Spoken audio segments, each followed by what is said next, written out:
Welcome to DPW 2024 here in Amsterdam with, well, maybe our final podcast of this series that we're recording here. And I have some special friends here this afternoon. It was a year ago that we were in a different room, in a different setting, doing a podcast recording. And here we are. How are you doing? Very good. Thank you for having us again. Patrick of Roche, Alistair of Axiom. Had a fantastic couple of doing. Yeah, really good. Really good. And you guys are still married. We are beyond married. Cool. We're actually extending our honeymoon. Excellent. More fun. And maybe for the audience, we need to take a couple of steps back, right? It was 2019, and maybe you can start there. Yeah, so we founded the business in the middle of the pandemic. And as we were sort of creating our product, we saw a DPW Scout Lab scouting opportunity for Roche, for an insight solution. And we applied for it. And I think there are about 50 organizations applied for it at the same time. We ended up securing it, which is amazing, a fantastic opportunity. And we started down a route to build a insights and analytics platform. And last year in our interview, we talked about the big pivot. And the big pivot was when Patrick got involved and basically said, you know, this is fantastic, but actually we've got another problem to solve. Because Patrick had a question in 2019, right?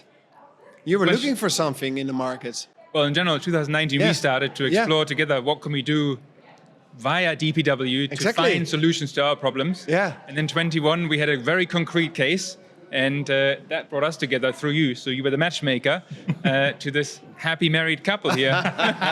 Champagne! Excellent. And let's fast forward, right? We're in 24 now. 24. We spoke in 23, of course, and it's now 24. Where are you in Roche? What happened? How did your job evolve? How did digital evolve? Can you share a bit on that? Well, big question. I think we are here for another 2 hours if I answer all this. Okay, I'll do this 2 minutes. I'll do super quickly. So I think us together again with DPW, back in 1920, we involved you. We started to think about our digital strategy and everything, how it underpins our overall operating model and how we want to work in the future. Really believe in next generation procurement, which sort of fits your themes, 10x and everything you had before. And we've made great progress.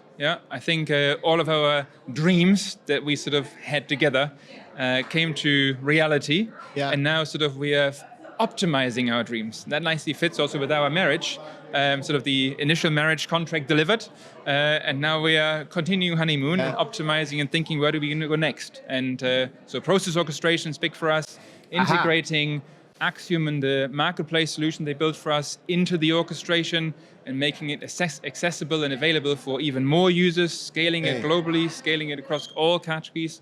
So you have an orchestration solution already in place? We have selected one, we are piloting, we are going live end of this year. And now we are integrating the various startup solutions we've also found in DPW into the orchestration layer to really build this ecosystem and make it work for And with whom business. are you piloting? We're piloting with Aura. Wow. Interesting. Good. Well done. And you, Axiom, right?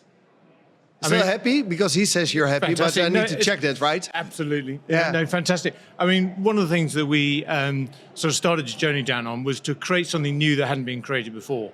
And people talk about co-creation.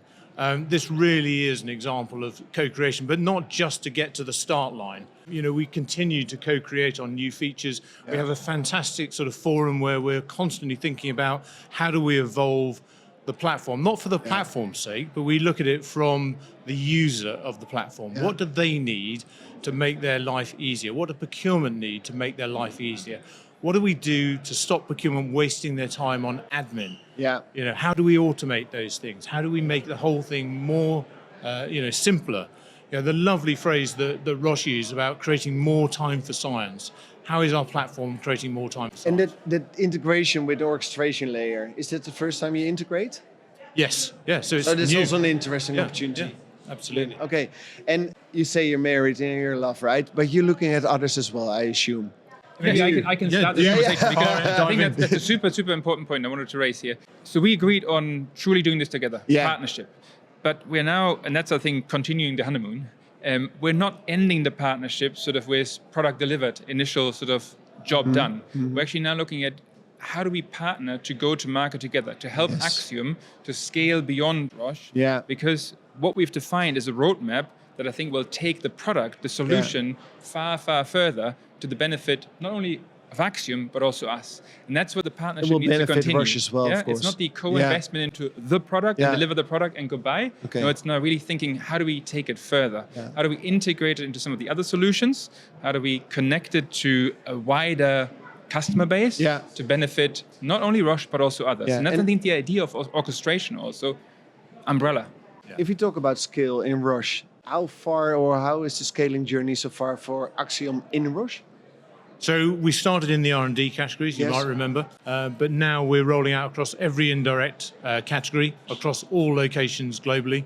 So, you know, completely significant sea change from where we started, which is fantastic. And it's, you know, because Patrick wanted it to be their single buying point for all content-based categories across the organization. And that's the journey that we've been on in the last year. And I think to complement this quickly, it's not only the buying of content scaling globally, but also we're integrating other buying components. Yes. So tail we are incorporating. We are incorporating our internal stock rooms and all these things. So making it a comprehensive solution for the end user to not just find something, but actually everything there. And how do you scale beyond Roche, from your perspective? So we talked about scaling inside Roche, but beyond Roche, other customers, other categories, geographies. Yeah, so we have obviously a fantastic partner who's introducing us to the Black Book, basically, which is superb. This is a really important event for us. We've had a really interesting event this time. We've had so many people at the booth. It's great. It's important. It's a really good channel for us. We work very closely with some of the big consulting firms who also love what we do. So it's about, we're very clear in terms of where we want to take the platform, its capability. We're very clear about the organizations, the type of organizations that we want to work with. And we're very clear about the channels that we have to get to those organizations. So, yeah. And the marriage, right? The partnership, behaviors, alignment, shared vision. How did that work? Because it must have been also sometimes a bumpy road, or that you hit a wall, or that something happens. How do you go about it? How do you stay aligned on the shared vision, having the right behaviors in place? Can you share a bit on that?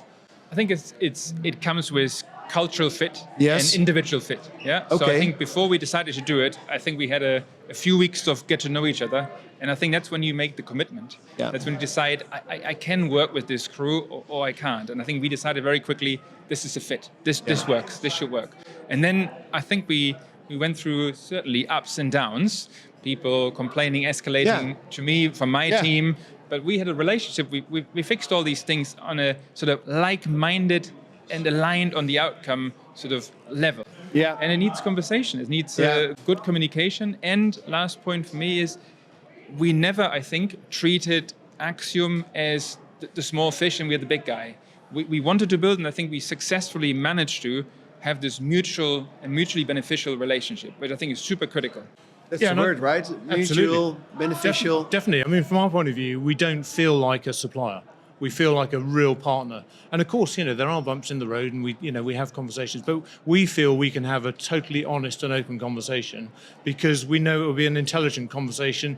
And, you know, there are some things that, we think aren't the right way to go. And we're not prepared, we'll be prepared to say, hang on a minute, have you thought about? And then we've got on the other side of it, that sort of two-way street, and it works really well. So we've got very good connection at sort of senior level, and then we're connecting the teams across the board with a sort of common vision. So, but I think it's also kudos back to you.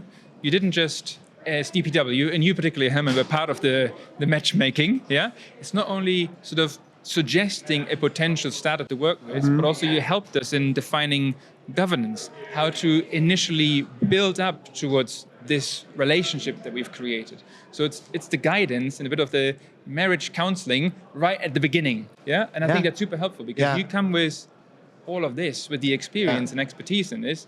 For us, it was the first time that we, big corporate, partnering with a small startup. We needed some of that help, and you bring that expertise. Well, thank you, and appreciate it. Thank you. Well, what we see, of course, happening here, and we saw it already last year. I'm really proud also that you executing this, you're living this, but also you're vocal about it, right? And what would your advice be to the industry from your perspective to corporates and from your perspectives to other tech companies? Maybe I start, and I've said this before last time, is just take the risk. Yeah. And don't just take the safe route and sort of no change is maybe the best or the safest, but it is not. It's the route to failure, in my opinion. Because if you stand still, you actually go backwards. So take the risk, try it out, partner with someone who knows how to do it in terms of the advice I just talked about, and then I guess find the right partner where you feel good and you build the trust, the relationship, and then be prepared for some failure, but work through it together. And I think that's it. And don't go in all in or big scale. We piloted here, we POC'd there, but then we felt, okay, all these components are coming together, let's do it. If I may add, in the piloting and take small steps, what you guys really understood is that you move from a transactional to relational partnership, right? People say we are partners, but they're still having a transaction and behaving in transaction, and you guys are in a relationship, mutual, beneficial, and with a shared vision and the right behaviors, right? And that's what you practice really well, and that's why you're here on the table still. Yeah, and I think from our perspective, I think we had a very open conversation to begin with as we were getting to know each other. We knew exactly what the various stages were. We were under no illusion. Transparency, exactly. And transparency builds trust. And when you have trust, and when the partner delivers what they say they're going to do from our side and from Roche's side, then that builds trust even more. So, my advice, I mean, we're incredibly grateful to both of you in terms of putting us together. But, my advice to another startup is be lucky. Find yourself a Roche, find yourself a sponsor client, and then when you have, look after them, work really hard. Because they can not only open amazing doors, but the depth of which we've gone in terms of the solution and how we're now evolving the platform is purely because we're both trying to get to the same endpoint and we're solving little problems as we go. And every little problem is another bit of co-creation. And Roche aren't the only ones who've got that problem, and we can then roll it out to all the other clients we're talking about. I think another very interesting aspect, sorry to interrupt, is Go ahead. The vision that we had for disrupting. We had a problem, but this problem wasn't small, it was big. And we found a partner who was willing to go all the way to solve this problem. And we built something together that I think is truly different. I would even call it, had we known the term 2-3 years ago, I think we built something 10x, if not 20x in this space. And I think that vision and that energy and passion for the problem, the joint passion, I think got us also going and kept us going in all the ups and downs we've been through. So I think you need multiple aspects to make this work. Cool. I'd agree. You guys really went from me to we, right? I like it. That's very good. Make it us. Make it us. Thank you. And with that, I would like to end. Thank you so much for sharing the story, for sharing this update. We will do the update next year. Fantastic. Yes? Yes. Great. Thank you for being at DPW again. I hope you event. enjoyed the experience. Absolutely. Fantastic event this year. Well done, you guys. Superb. Really good. Thank you, Herman. Thank you for listening again and watching this story. Watch these guys, learn from them. The me to we shift is really important when you're really partnering. And again, with that, I want to wrap up and say goodbye to the audience as well. Thanks very much. Well done. Bye. Thank you.